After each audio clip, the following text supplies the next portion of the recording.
अस्सलाम वालेकुम। प्रोग्राम आईना के साथ ताहिर अहमद भट्टी आपकी खिदमत में हाज़िर है। गुज़श्ता प्रोग्राम में मैंने अर्ज़ की थी कि एक हिस्सा जो इस वक्त पूरा हफ़्ता उस पे बात होते हो गया है और लोगों को बिल्कुल ये समझ में नहीं आ रहा कि अगर हम इसकी तायीद करें तो हमारा क्या बनेगा और अगर हम इसकी तरदीद करें तो सोसाइटी हमारा क्या बनाएगी। ये एक ऐसा मसला है जो सरेदस्त आम आदमी आमत उन्नास से लेके सोसाइटी की हर सतह पर उसका असर है, उसको महसूस किया जा रहा है, लेकिन उसके बयान और उस पर अपना रद्द अमल देने के अंदाज़ मुख्तलिफ हैं।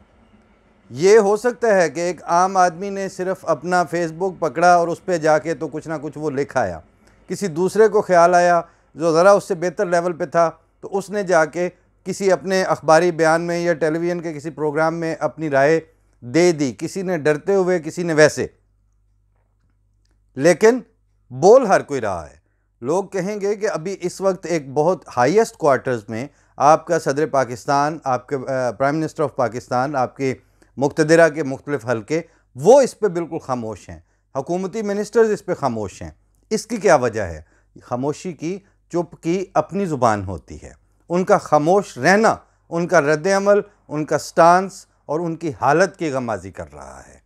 जहाँ उनको बोलना था वो वहाँ नहीं बोल रहे, क्योंकि इससे पहले वो एक गवर्नर पंजाब के बोलने का रद्द-ए-अमल, नतीजा और अपने ही हाथों के लगाई हुई आग की लपटों को सूबाई सतह की आला तरीन रियासती शख्सियत के ऊपर बरसते हुए, उन तक झुलसाते हुए और उसको गोलियां बरसाते हुए, बल्कि पढ़ने को मिलता है कि सलमान तासीर को भून दिया। तो ये आग जो है उसको भूनते हुए पहले देख चुके हैं और अपने अंदर इस वक्त वो जुर्रत नहीं देख रहे कि हम इस पे बात करें तो कैसे करें।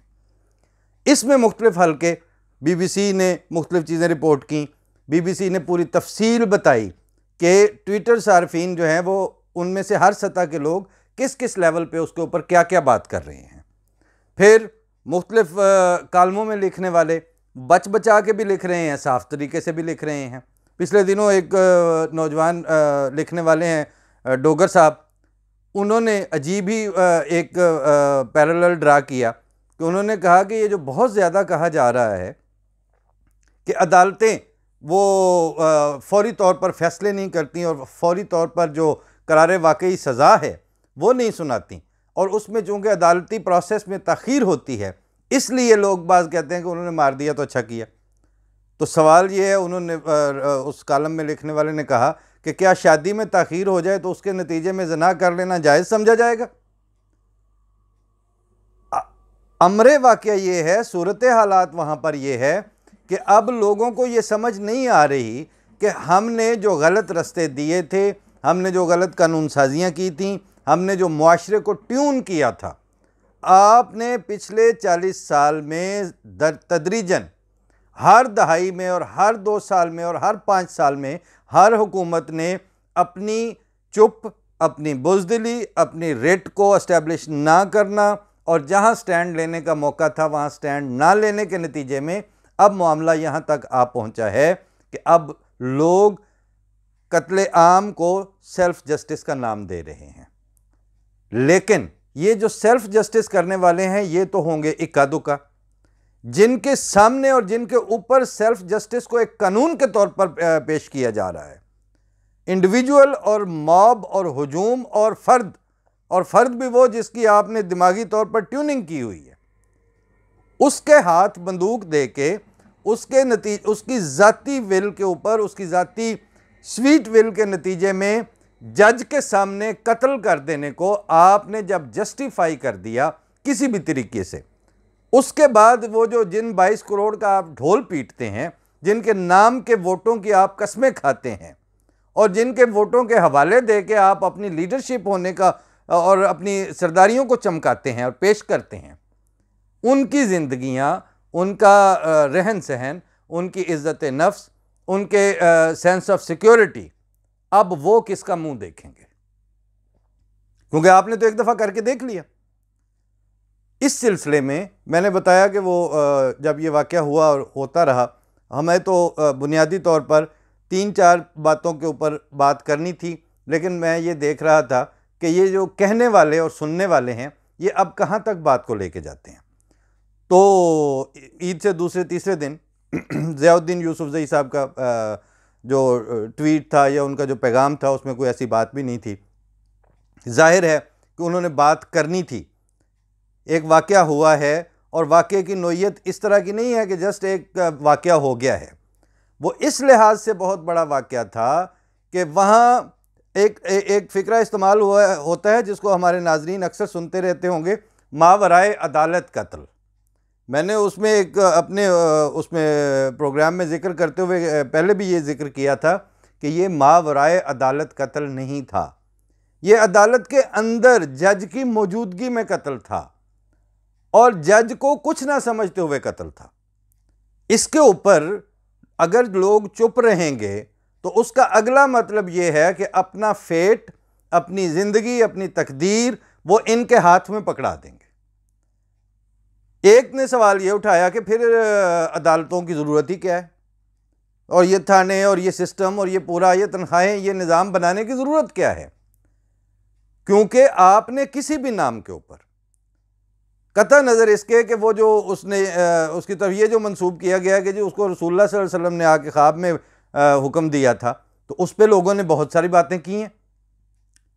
आज़ सल्लल्लाहु अलैहि वसल्लम की ज़ात ग्रामी और उनके तशख़्ख़ुस और उनके ख्वाब में आने की जो सादत या बिशारत है, उसको अब ये किस दर्जे पर ले आए हैं।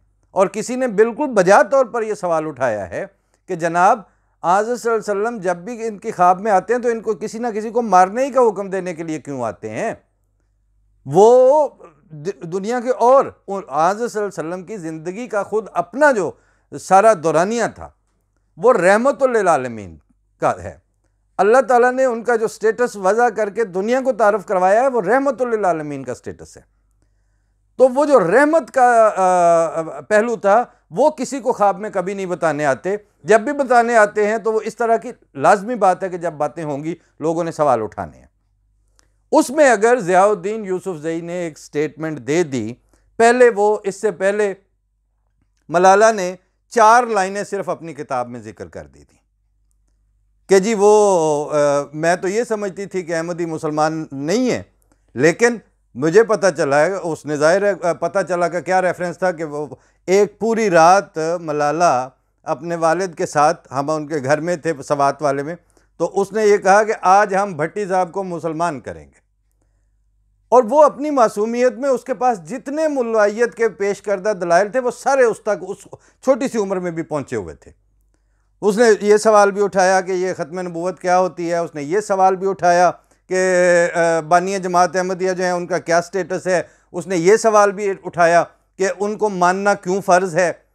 और सही मुस्लिम की जब ये बात उसको बताई गई कि सही मुस्लिम में आने वाले को रसूलुल्लाह सल्लल्लाहु अलैहि वसल्लम ने 4 दफ़ा नबीउल्लाह फरमाया है, तो ख़त्म नबूवत की एक तशरीह तो इसी के रूप से हो गई कि अगर आने वाले को 4 दफ़ा नबीउल्लाह फरमा रहे हैं तो मुतलक इनकार जो है किसी भी किस्म की नबूवत का, किसी भी आने वाले का, ये जो आपके शनाख्ती कार्ड के फार्म में लिखा हुआ इनकार है, ये तो सही मुस्लिम की वो हदीस इजाज़त नहीं देती आपको। फिर उससे भी पहले ये बताया और पूरी रात डिस्कशन थी। और ज़ियाउद्दीन की एक खूबी, अल्लाह उनको सलामत रखे, बहरहाल ये खूबी है कि दलाइल के सामने उस बंदे ने और आगे उसकी बेटी ने कभी हठ धर्मी और कज बैसी पे नहीं उतरे। जो नहीं कर सकते वो नहीं कर सकते। लेकिन मुझे ये भी पढ़ने को मिला कि वो बात करने वाले ने ये तक कर दिया कि वो अब ज़ाहिर है बाज़ चीज़ों को दोहराते हुए भी अफसोस होता है। तो ज़ियाउद्दीन कहते हैं कि मैं तो एक बात करके जो कि जायज़ बात थी तो इस मुसीबत में पड़ गया हूँ।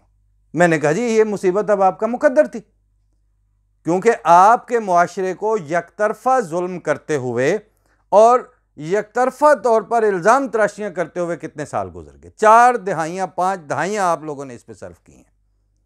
इसलिए 2 साल पहले मैंने उनको कहा कि मैंने 2 साल पहले एक आर्टिकल लिखा था, उसका आखिरी पैराग्राफ में ये कहा था कि अहमदियों को आपसे ना हुकूक चाहिए ना अहमदी मुसलमानियत की सर्टिफिकेशन चाहिए। और कल के टेलीफोनिक टॉक में तो मैंने उनसे खुल के कहा कि जो अहमदी इस ज़माने में आप लोगों से या अपने हुकूमतों से अपने मुसलमान होने की सनद मांगता फिर रहा है, वो मिर्ज़ा साहब के आमद के मकसद को नहीं समझ सका। उसने बानिए जमात अहमदिया की कौन सी बैत की है? क्योंकि इस ज़माने में मिर्ज़ा साहब की बासत हो चुकने के बाद अगर फिर भी इन मुलवानों से आप अपने मुसलमान होने की सनद मांग रहे हैं, तो फिर इनका आना ना आना तो बराबर हुआ।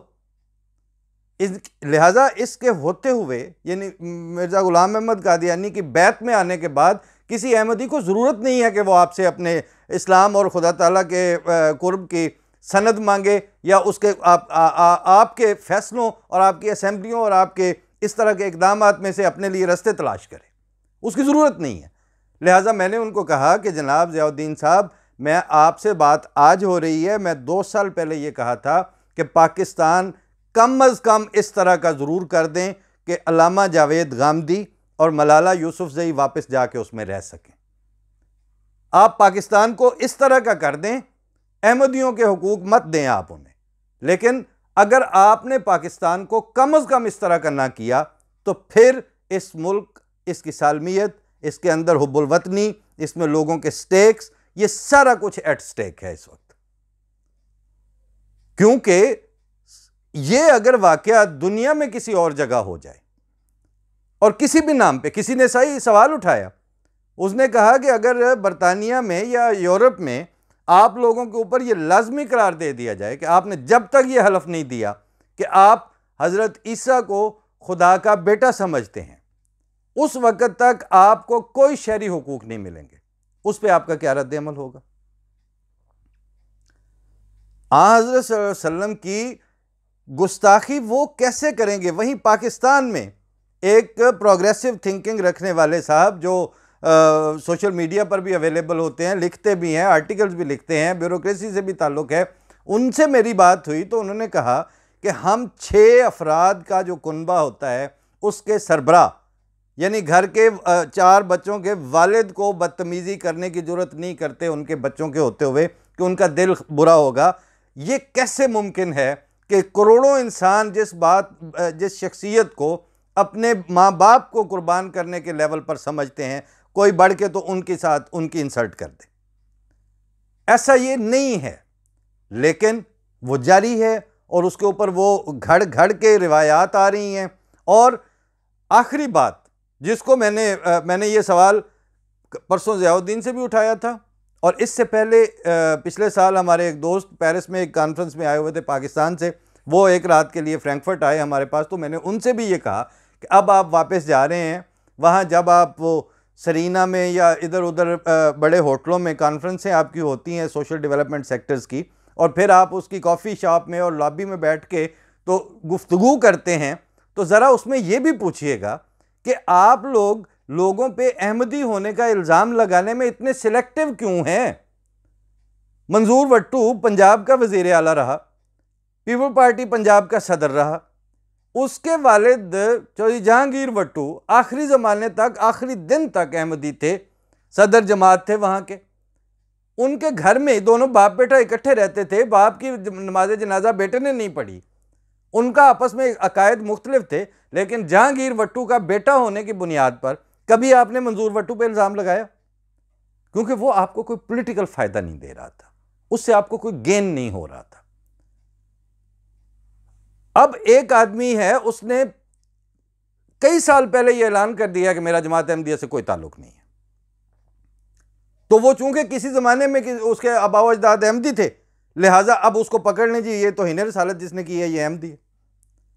आपको केस चाहिए होता है, आपको अहमदी का खून हलाल करने और उसके लिए मुआशरे में हवा बांधने के लिए इशू चाहिए, और आप उसको खेलते हैं उस बॉल को, और जब आप उस बॉल को खेल रहे होते हैं उसके नतीजे में देखने वाली आंखें, साहिब इख्तियार तबके, आपके हुकूमती तबके, ये सब जानते हैं कि ये अब खुरा किस तरफ को जाएगा।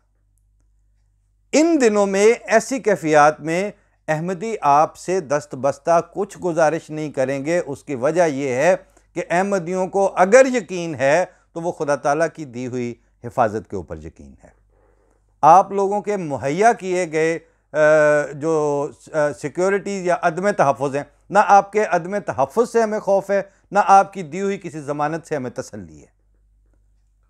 हम देख रहे हैं खुदाए वाहिद व यगाना की तरफ, और जब हम उसकी तरफ देखते हैं तो हर आपका वो इक़दाम जिसमें आप बुनियादी तौर पर दूर मार और देर पार नुकसान पहुंचाना चाह रहे थे, कानून साजियों की आपकी किस्म इस तरह की है कि इनके स्क्रू टाइट हों, इन पे रस्ते बंद हों, इनके ऊपर इनको सांस लेने का मौका ना मिले। अब एक वहाँ पर मैंने वीडियो देखी है, वहाँ पर एक मौलवी उसने घंटा लगा के पूरी बहस कर रहा है कि ये जो मिर्ज़ा ग़ुलाम अहमद कादियानी के मानने वाले हैं, इनके लिए तो ये तो गुस्ताख हैं। जब यानी जिस बंदे ने आपकी ख़ातमुन नबीयीन के लफ्ज़ की वो तशरीह की जो आप ही के आबा व अजदाद ने 1000 साल तक जारी रखी, वो गुस्ताख हो गया। और ये जो मुलवाने हैं जिनकी बदकिरदारी के आप सारे गवाह हैं, किसी का नाम मौलाना डीजल चल रहा है, किसी का कुछ चल रहा है, किसी की गाड़ी से कुछ पकड़ा जा रहा है, कोई मीडिया पे बैठा हुआ टोन बैठा हुआ है। इन सारों को इनकी तशरीहों को हम माने, क्यों माने? इनके कैरेक्टर को, मतलब अगर मेरे सामने मुहियुद्दीन इब्न अरबी, मौलाना कासिम नानोतवी या मुल्ला अली कारी या हज़रत सैयद शाह वलीउल्लाह, एक तरफ ये तबका हो और एक तरफ फजलुर रहमान और ताहिर अशरफी और खादम रिजवी और ये ग्रुप हो, तो मुझे तो एक सेकंड नहीं लगेगा कि मैं इनकी बात मानने की बजाय मैं उन शुरफा की बात क्यों ना मानूं जिनका एक लेवल था। आप अजीब लोग हैं कि जो बात करता है, जो आप गलत किस्म की फीम खिलवाते रहे लोगों को, हम आप ये भी ना बताएं कि आपने ये झूठ बोला है और ये गलत बात कर रहे हैं। लिहाजा ये सिलसिला जो है ये बंद इन मानों में होना चाहिए। हमें नहीं है इसकी ज़रूरत, आपकी सोसाइटी को अब इसकी ज़रूरत है। अगर आपने इस तरह गली के लड़कों के हाथ में पिस्तौल देकर तो लोगों का खून हलाल कर दिया, तो फिर यह सवाल ही नहीं रहेगा कि यह किसके लिए, वो फिर सबके लिए। क्योंकि उसके बाद वो कल एक दोस्त ने अजीब बात की कि उमर शरीफ सारी ज़िंदगी का उसका प्रोफाइल एक कॉमेडियन का है, लेकिन उसने 2 लाइनों में ऐसी बात कर दी कि ये सारे जो इस वक्त दानिश्वर बने बैठे हैं, वो उसकी ये 2 लाइनें उनके मुंह पे तमाचा हैं। उसने कहा कि अगर केसों के फैसले गाजियों ने करने हैं तो काजियों की क्या जरूरत है, काजियों को फिर घर भेज दें। बात ही दुरुस्त है। लिहाजा अब आप सह को पकड़ें, पे की बात छोड़ें। जहां से खरगोश गुजरा है उससे एक खरगोश गुजरने से वाकये का कोई इतना बड़ा वाकया नहीं, लेकिन वहां से जो रास्ता बना है वो पूरे मुल्क, पूरे अवामुन्नास सब के लिए नुकसानदेह है। अल्लाह ताला आपको तौफीक दे। अभी इस पे बात करते रहने की ज़रूरत होगी। अगले एपिसोड में भी हम ये सिलसिला आगे चलाएंगे, ये इस पे बात करेंगे, और भी बहुत से लोग इस पे बात कर रहे हैं, हमसे भी रोज़ाना बात होती है। तो वो उसका जो मौक़िफ़ की जो निथरी हुई शक्ल है वो सामने लानी ज़रूरी है। और अभी इसके ऊपर गुस्ताख और तौहीन, इस इशू को भी अभी हाईलाइट करके सामने निथार के पब्लिक तक लाने की ज़रूरत है कि क्या जो रसूलुल्लाह सल्लल्लाहु अलैहि वसल्लम पे कूड़ा फेंक देती थी वो इज़्ज़त करती थी? अब वो ये कहेंगे कि वो तो जी रसूलुल्लाह सल्लल्लाहु अलैहि वसल्लम थे ना, हम तो पैरोकार हैं। तो पैरोकार आप हैं किसके? आपने पैरवी करनी किसकी है? बात बात पे गर्दन जदनी करने वालों की पैरवी करनी है, या माफ़ी के और रहमत के जवाज़ ढूंढने वाले हस्ती जो अल्लाह ताला ने मबूस फरमाई थी सल्लल्लाहु अलैहि वसल्लम, उनकी पैरवी करनी है? ये है असल सवाल। अगले प्रोग्राम में इंशाल्लाह इस पे बात होगी। इजाज़त दीजिए। अल्लाह ताला मुआशरे में इंसानी कदरों को ज़िंदा रहने और खुल खेलने के मौके दे, और जो हैवानी कदरें रास्ता पा रही हैं, पकड़ चुकी हैं, उनके रास्ते खुद अल्लाह ताला बंद करने के सामान करे। फ़ी अमानिल्लाह। अस्सलामु अलैकुम व रहमतुल्लाह।